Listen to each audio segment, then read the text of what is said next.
Hello guys, welcome back. This is Rosario Borgesi and today we will explore the world of NFTs.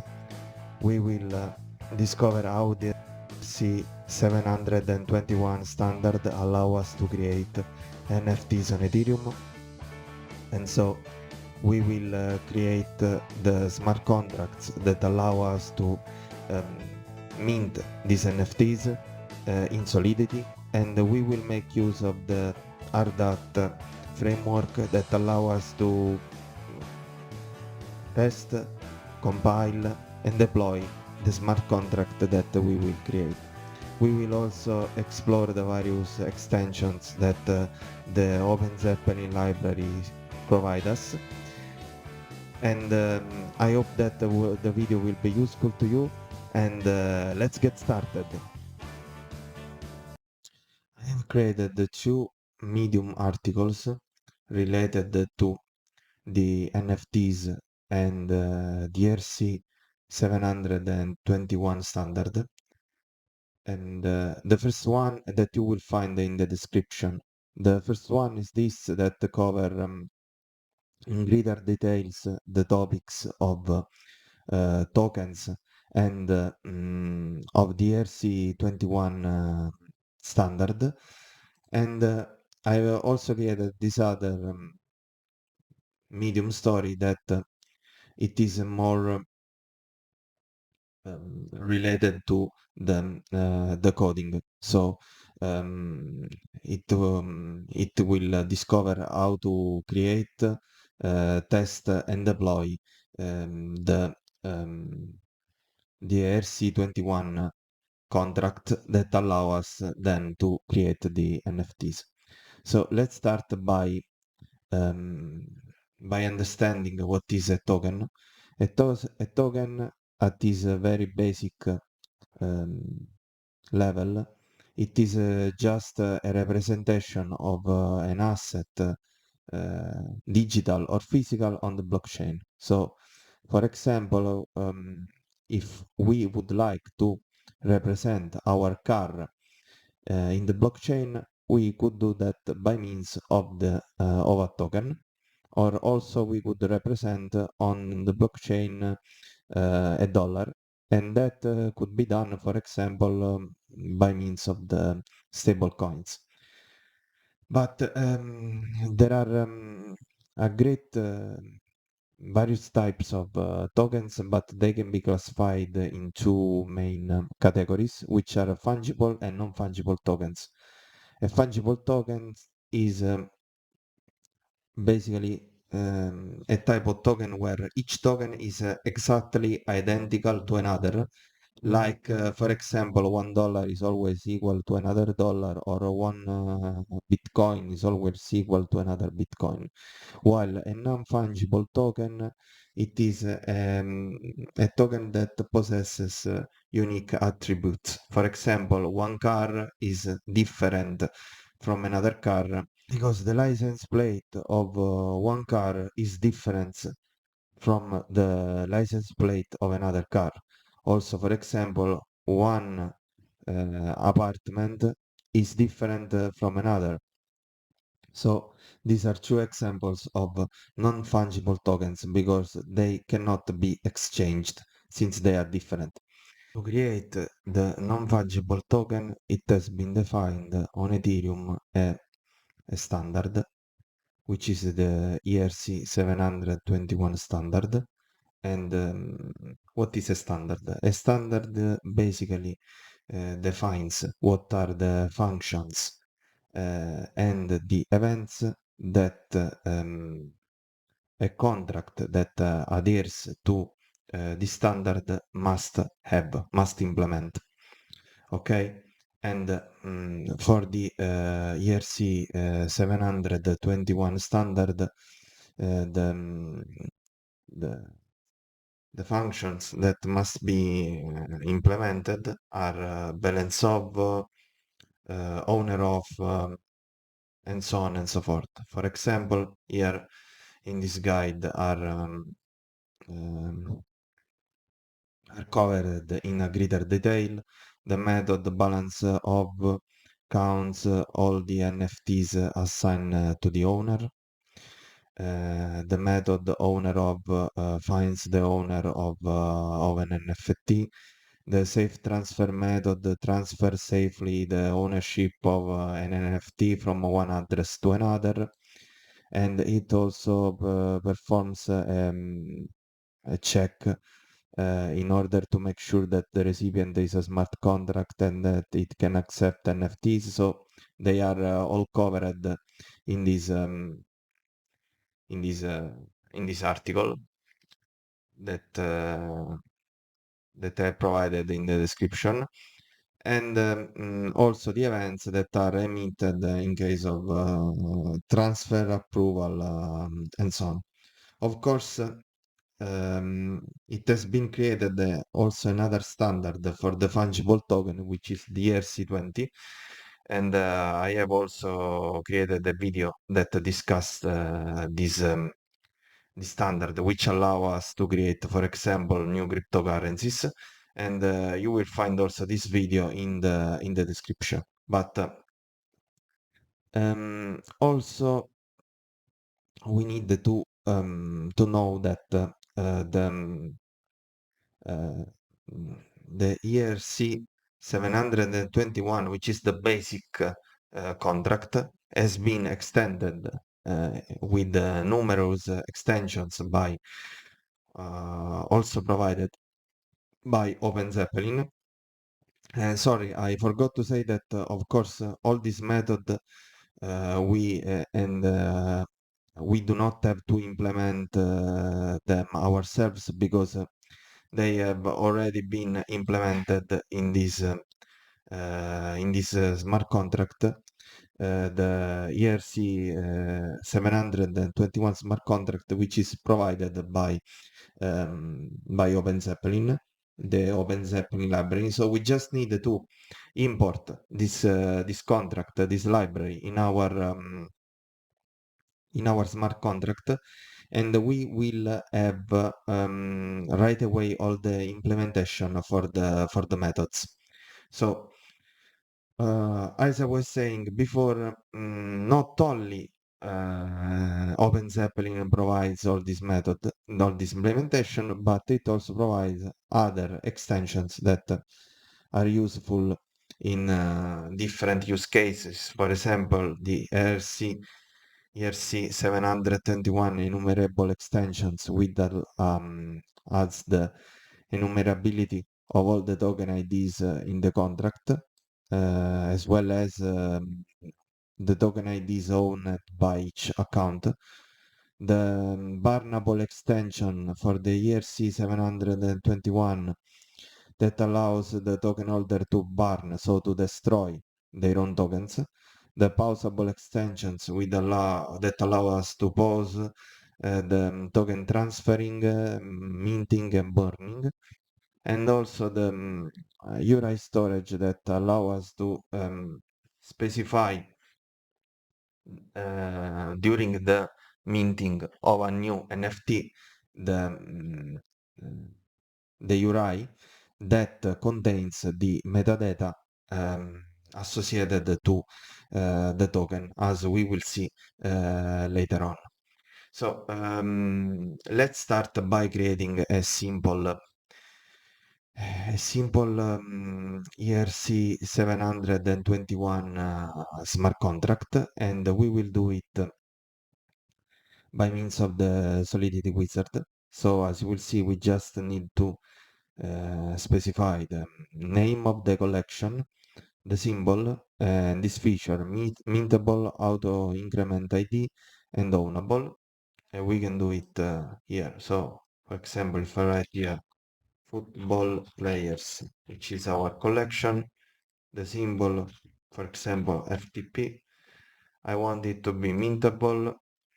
So as you can see, it creates the method safe mint. The auto increment ID, which is a feature that allow us to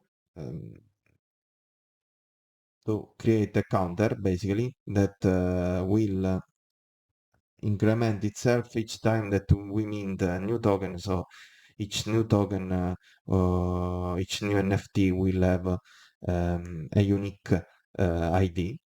And the access control feature ownable, which as, as we are extending this contract, we allow only the owner of the contract to mint the new tokens. So this is very useful because if we cut this part,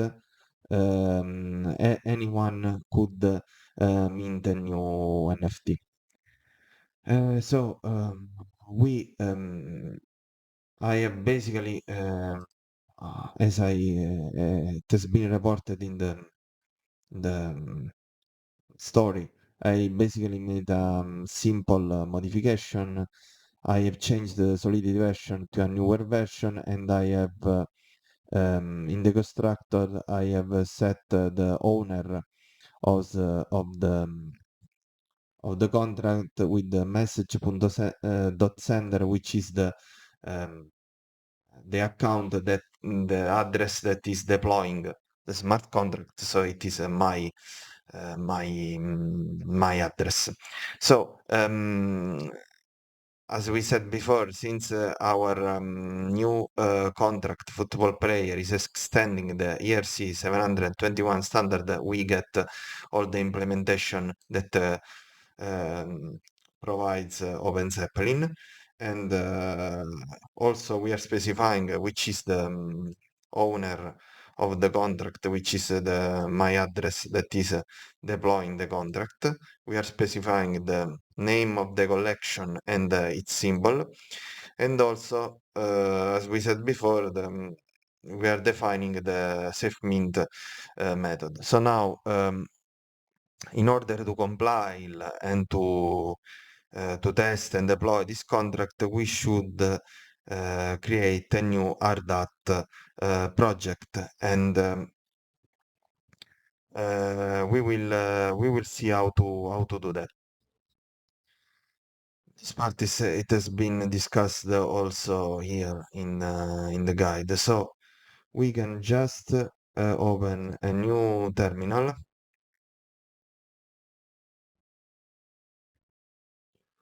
Let's go to the desktop.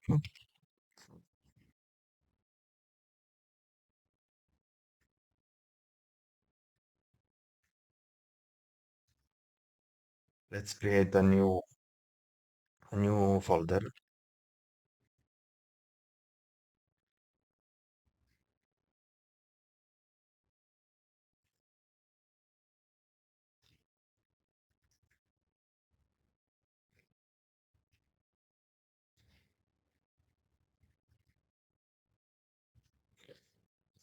Now that we have created a new folder, we just need to execute npm init minus y that will create a new npm project, football players.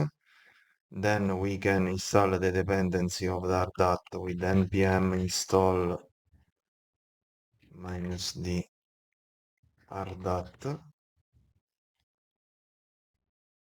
Okay, once it has finished, we can start we can create our RDAT project by typing npx RDAT init.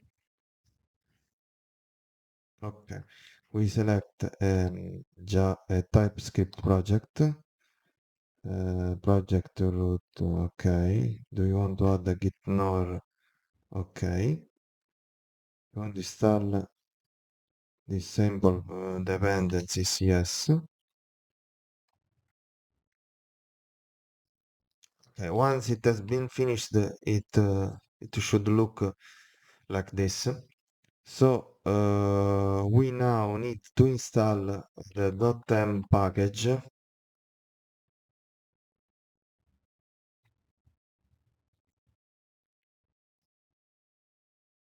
Okay.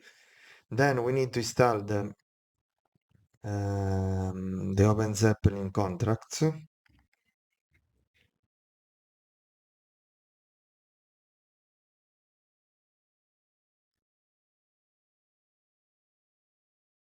sorry.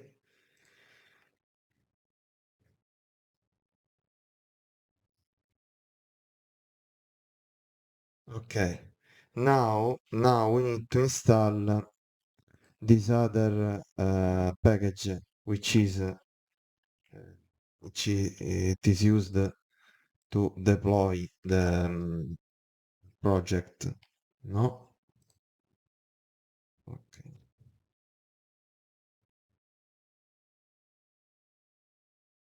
Okay. It is a library used by Ardat to deploy the project. Now um, we should open our project. No?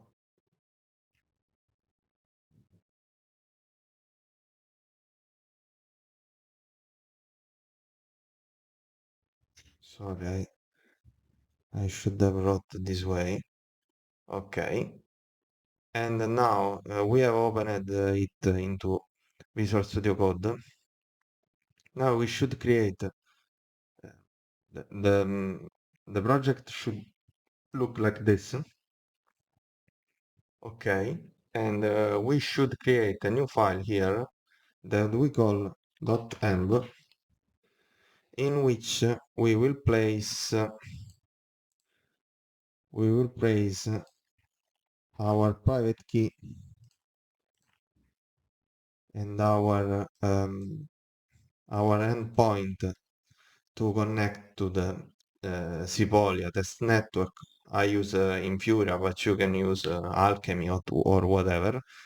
But of course, I will pause the video and insert these two strings here because they should be kept private and you should never um, share your private key or your Sepolia endpoint with other users. Okay, now we need to add the ignition module football player.ts in the ignition module directory, which is this file here that we can copy and place. We said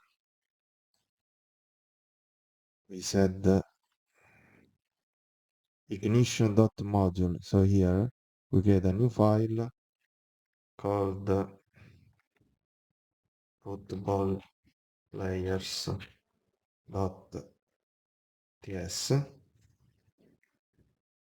Ok,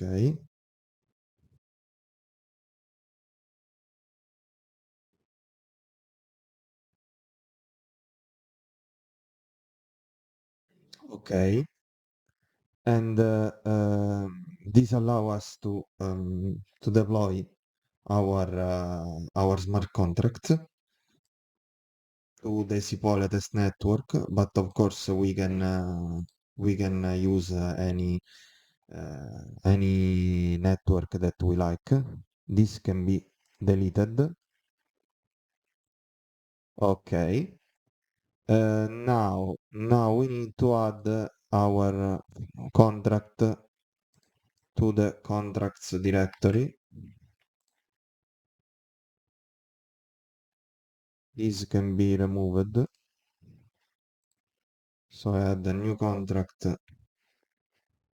football players dot sol. Okay, and I paste the code here. So now we we also need to add the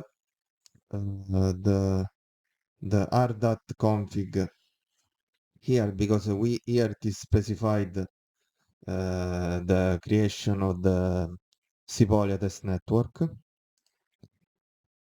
So uh, this goes here.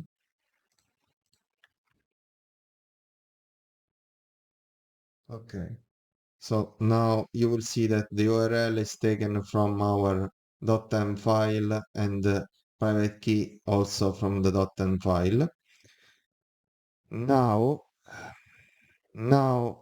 here I have also created a file. So let's start by checking if we are able to compile this project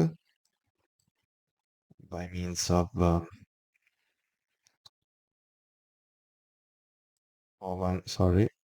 by means of a new terminal.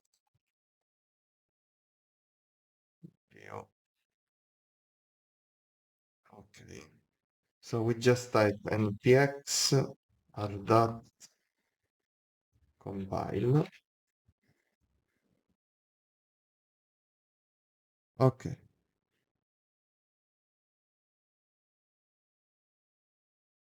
No, I placed the contract in the wrong directory. So let's see if now compiles. Okay. Now it has compiled our contract. And what we need to do, we should test our contract. I created some basic tests, as you see here, to check that should set the right owner, should assign the correct name and symbol. Here we try to mint a new token and assign it to the owner. Here should fail if a non-owner tries to mint the the NFT. Here we test the auto increment of the token ID with each new minted token. Here we test the token transferring from one address to another. Um, Here we check that it should revert when trying to transfer a token that is not owned. And for example, that it should not send the tokens to the zero address. So of course, this is not a complete test suite. It's just to let you see how to test the contract. Okay, so if I copy this and create a new this I can delete this. Here I create a new file. I believe football players.ts, of course. Okay. Here these are the tests. Okay, so if we would like to test these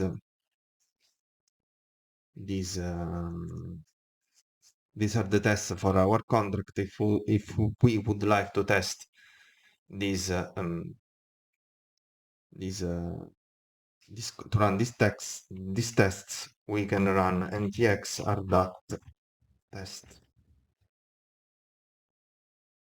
Okay. So it runs all these texts that we have written, and if everything went fine, the tests are all green. Okay. Now we could also try to deploy our contract, for example, on Sepolia, on the Sepolia test network. Of course, if you are new to the world of Ethereum, you should learn how to create a MetaMask account. You should create a MetaMask account, and you should create as we have seen an Infura API key, and also you should add some test ethers to your account, because otherwise you cannot run the code. And of course, I have provided all the links in the description. But if you need any help, you can check out also my video on the RDAT deployment, where it is covered a little more in detail. So now log into my MetaMask account.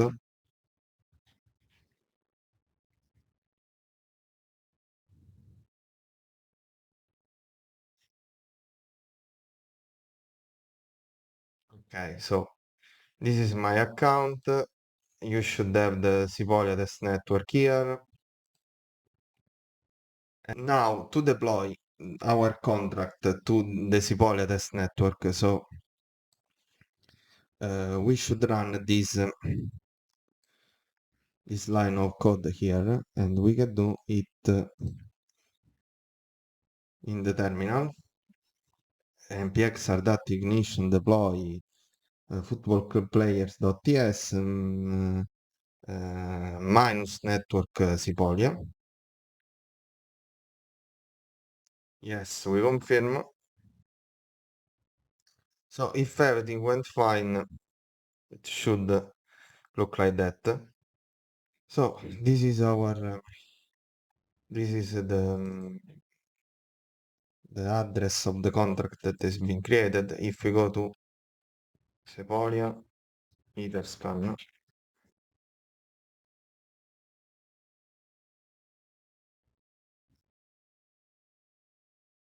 we should find our contract here. This is my MetaMask account, so it is the contract has been created.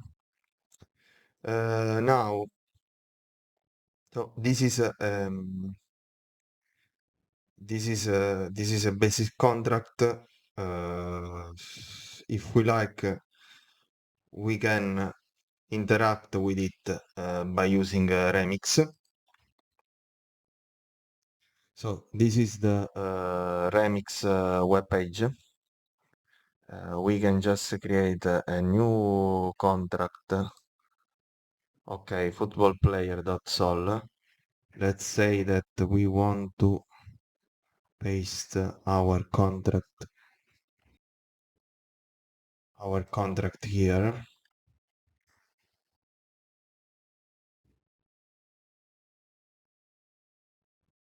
Okay, so we can go here, we select inject from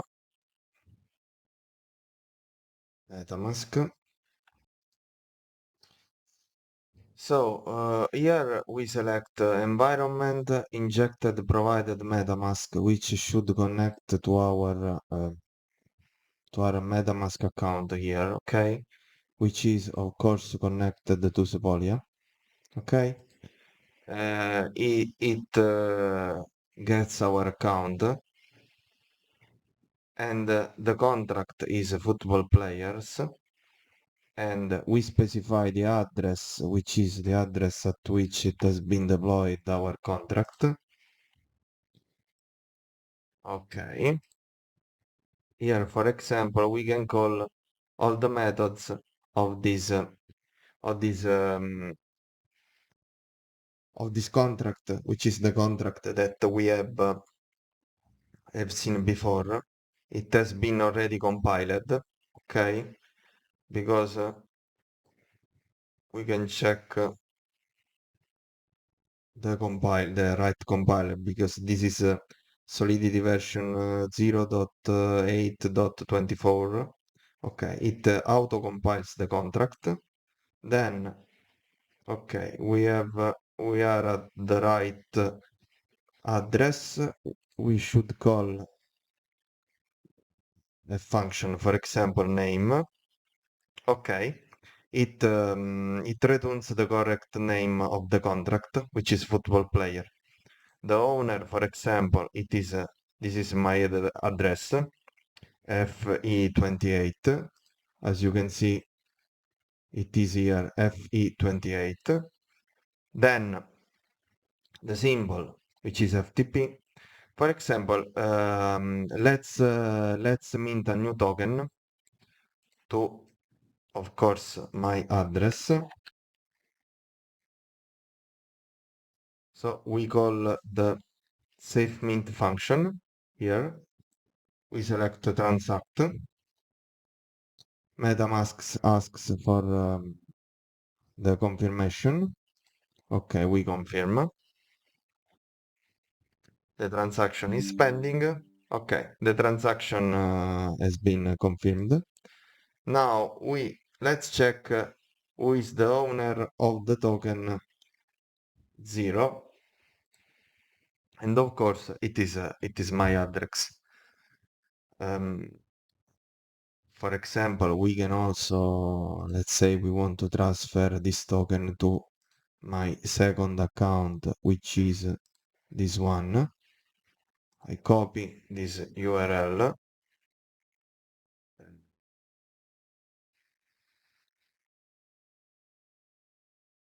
We say we want to transfer to this account from the first account the token ID 0. Send transaction, confirm.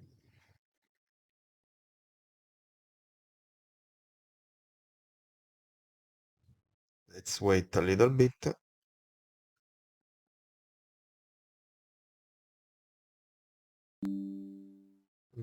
No, the transaction has failed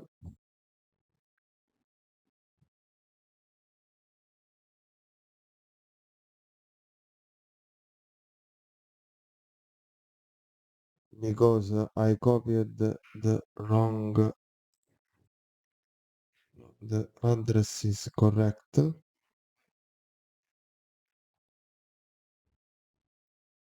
The problem here is that it has changed the account because this is not the account that can perform the operation because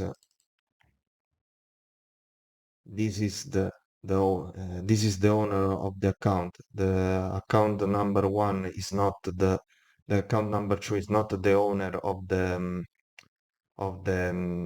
token ID, so it cannot perform the operation. We try again. Okay, now from account one to account two, we confirm.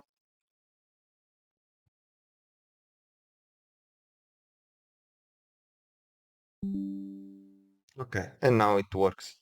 Now, if we check who is the owner of the 0 token, the owner is the second account. Of course, we can also try the other methods, but this is a very useful tool that allow us to play with our contract. Now, let's get back to to our um, our story. So we have learned how to create and deploy a smart contract, and by means, as we have seen, of the safe mint function, we have here we have the possibility to create new NFTs, but the what we have not done here, we have not associated any metadata to to our NFT. So the NFT basically contains some metadata that can be, for example, images or audio, or also it contains some information like the name of uh, some information related to the token, for example, the name, the description, and other stuff. So we should, but the problem here it is we cannot deploy image or video or audio um, or for example other metadata like JSON files to the blockchain because it would be very expensive. So it is not that we cannot do that. We can do it, but it is very expensive. So in order to overcome this issue, we can make use of the IPFS interplanetary file system, which is a protocol, peer-to-peer distributed file storage system that is decentralized, and we will use it in order to deploy our metadata so that it is not stored on the blockchain and we lower the cost of our gas fee. So for this video, let's imagine to create um, some images, for example, of football players that I have created with DALL-E in Microsoft Copilot by means of this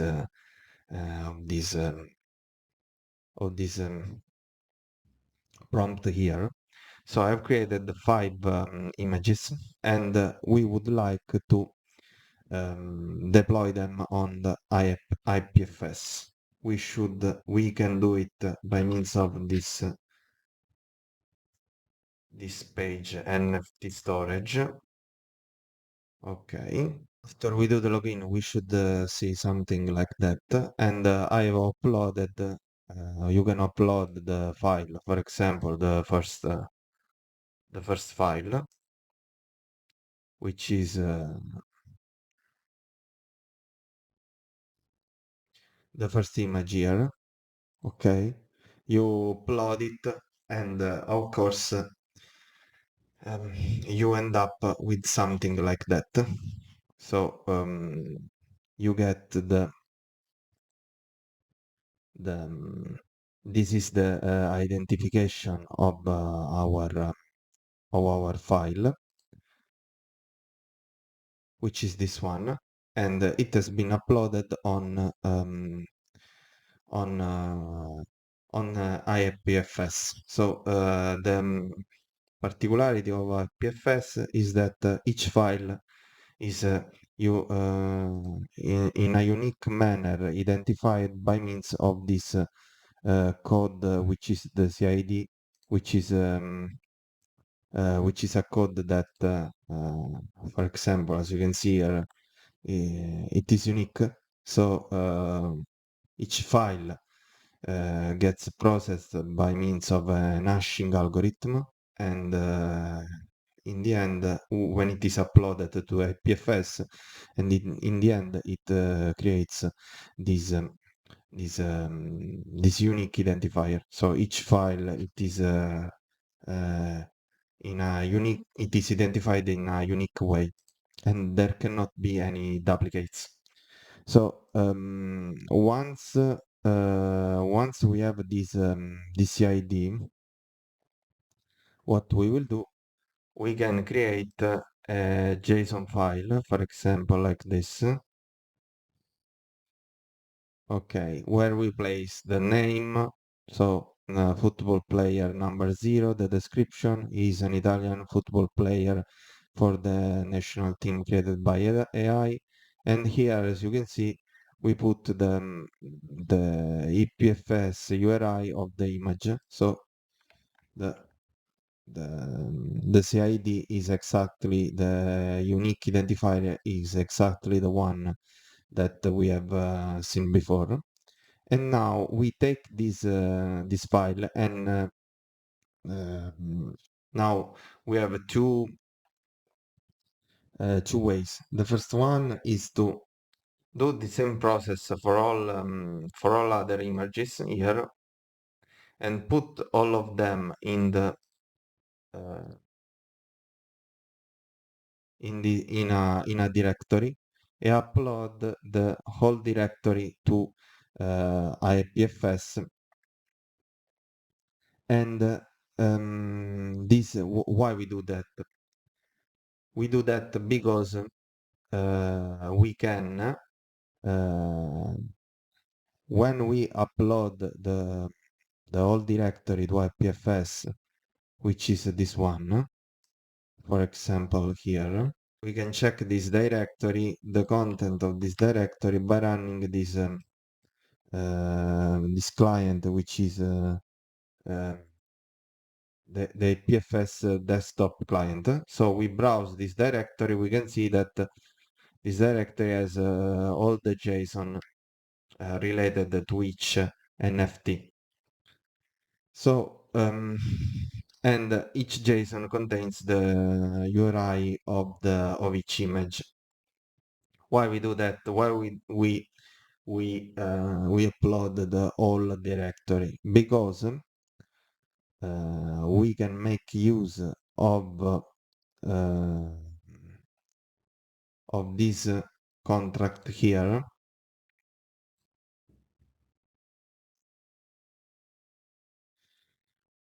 This contract here, which what does? It is basically the same that we have seen before, but here we are pointing to the APFS directory that contains all the JSON files. You can see the end of the string is exactly the same. So now what is the token URI? It is the way that we use to associate to each NFT the corresponding metadata file.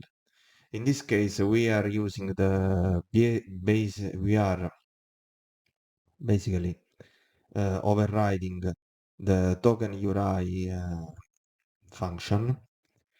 We are overriding because we are saying that um, if we pass the token ID, the corresponding token URI will be retrieved by using the base URI that is the folder that we have seen before concatenated with the token ID, and we append at the end the .json string. So basically we are going to retrieve each of this file for each token.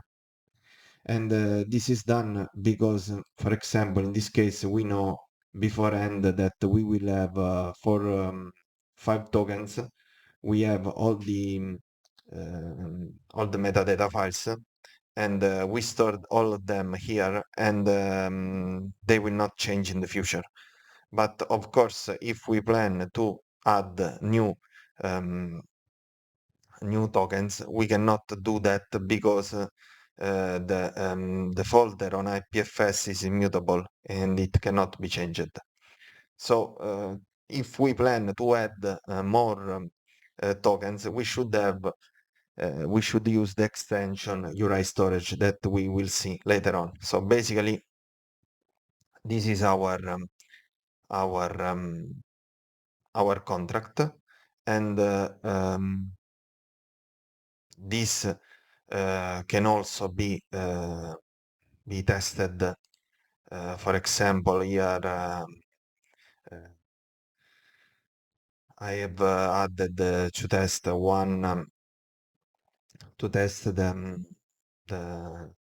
token URI, and another to be sure that no more than 5 tokens are minted.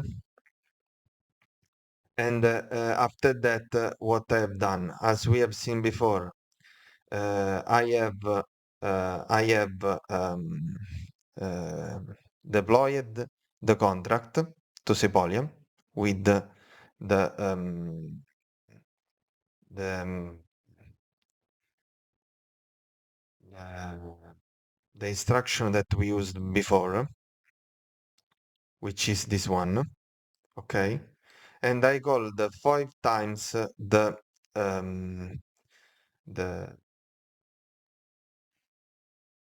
safe mint function. So for example, we can do it another time, compile another time the contracts. So npx r compile. Okay, now we can use this. Maybe here I have to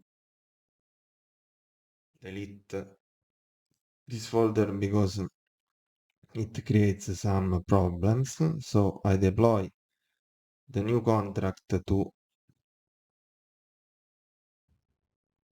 Sepolia. So once the contract it has been deployed, we can get back to Remix.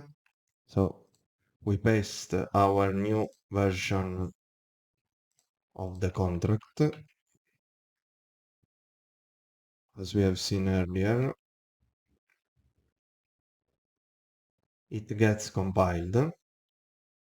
Then we take the contract at this address that we have uploaded. This we can remove this contract here. We go here at this address. Okay. And what we do, of course, the name, it is always the same. The owner, okay, the symbol, they work. Now we should call the SafeMint function and we here and we pass the this address. We mint the first okay, the transaction has been confirmed. And of course, if we repeat this process for the all the 5 times, we end up um, with what we see in this contract. And if we go to OpenSea,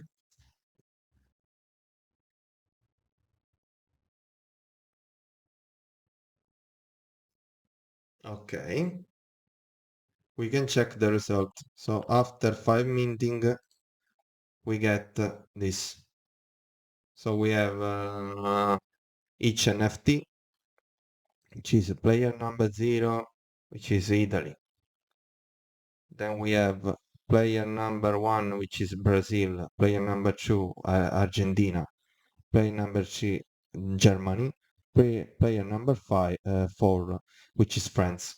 So this is the final result when minting all 5 NFTs. Because OpenSea uses the token URI method that we have seen before here in order to recover the metadata. So it knows for each NFTs which is the corresponding metadata. And this is a very useful, of course, way to store the metadata because it allows us to use less gas. So to consume lower gas fees. So in this here in this um, in this article, I have also provided a more complex example where I have chosen all this feature you see also um, uh, to be I wanted our contract to be mintable with auto increment ID, burnable, pausable, enumerable, and with the URI storage. And we ended up with this contract where as you can see in the safe mint function there is the to address and the URI. So each time with this contract we mint a new NFT, we cannot use anymore these the the folder with which stores all the JSON files, but we should individually upload each JSON file to IPFS, and each time we mint a new NFT, we should pass the JSON related to that NFT to this function, and of course to the function SafeMint. And of course, this is it has an higher cost from the gas fee standpoint. So, for example, here, of course, this extension here, this possibility to express here the URI of each token, it is given us by the extension ERC70721 URI storage, which stores which basically stores each. Here it is the contract. It uses this mapping to store uh, each token URI related to the token ID. So it stores for each token ID, which is the corresponding address on IPFS. And of course, this is a cost because we are saving it in an hash table on the blockchain, and it is different from the approach that we used before because before we used basically a string and we recorded no information on the blockchain. So another um, another thing here to note is that the ERC 721 enumerable extension allow us, for example, to as we said earlier, um, to enumerate all the token IDs in the contract. So we can use the method, for example, total supply to know how many tokens have been minted in our by our smart contract, and it also takes um, it also records all the tokens owned by each account, all the token IDs. So this could be useful in some cases. For example, if we plan to mint a lot of NFTs we don't know beforehand how many NFTs will be minted, and we know with the total supply how many NFTs have been minted. And for example, also it is interesting the extension ERC21 Barnable, which allow us to destroy to burn tokens. And also we have the ERC 721 possible extension that, as we said earlier, allow us to stop the transfer of tokens or also the burning or minting of tokens. And of course, here I provided other tests. If you are interested, you can take a look. But I would like to deploy this new contract. This new contract that it is here. So we can do it also on Remix without passing per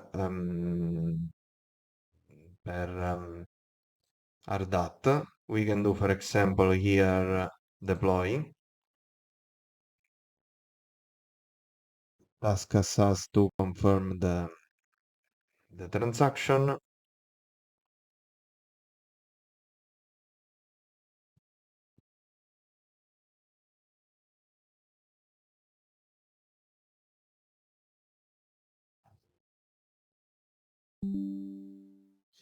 Okay, now the transaction has been confirmed.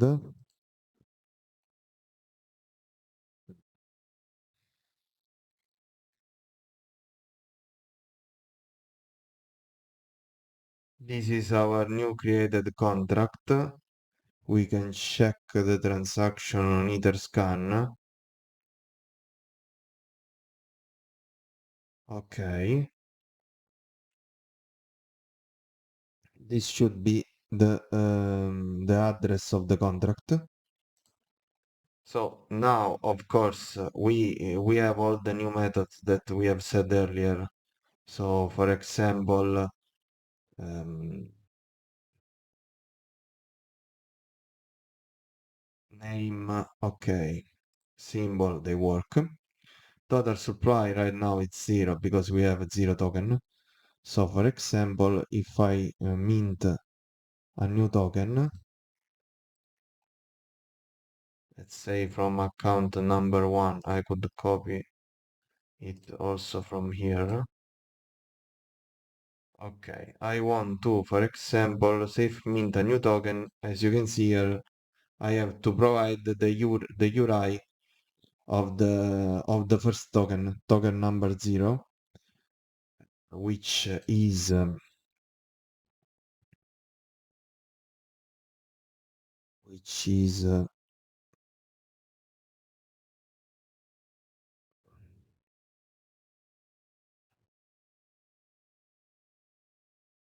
which is this one. Okay, I can paste it here. Maybe it is a string.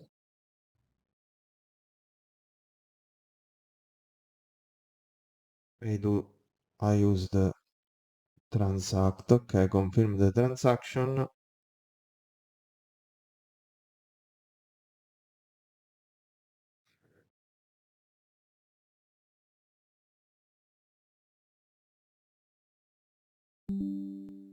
Okay, the transaction has been confirmed. So if I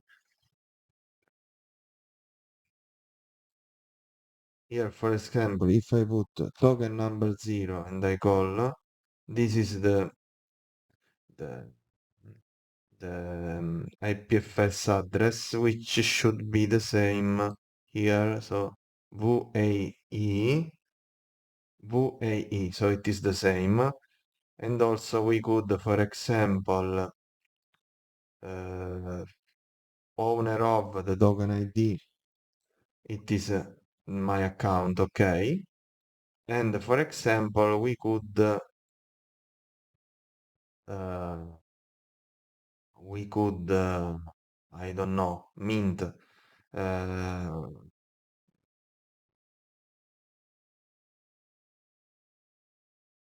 we could mint another token, so we pass to it sorry, the second URL.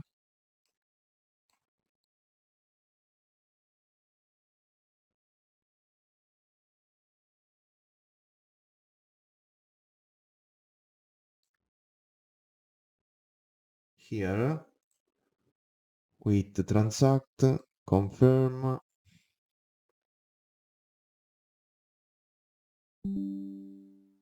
For example, okay, transaction is confirmed. For example, let's say that we want to burn a token. For example, we want to burn token numbers. No, the total supply should be, of course, 2, okay. If we burn the first token, 0, okay. So we are destroying it. Now the total supply should be 1. Maybe it was pending the transaction, so I should have waited. The total supply is 1. Okay, and if I call balance of the owner, which is first contract here, should be 1. Perfect. So it seemed to work well.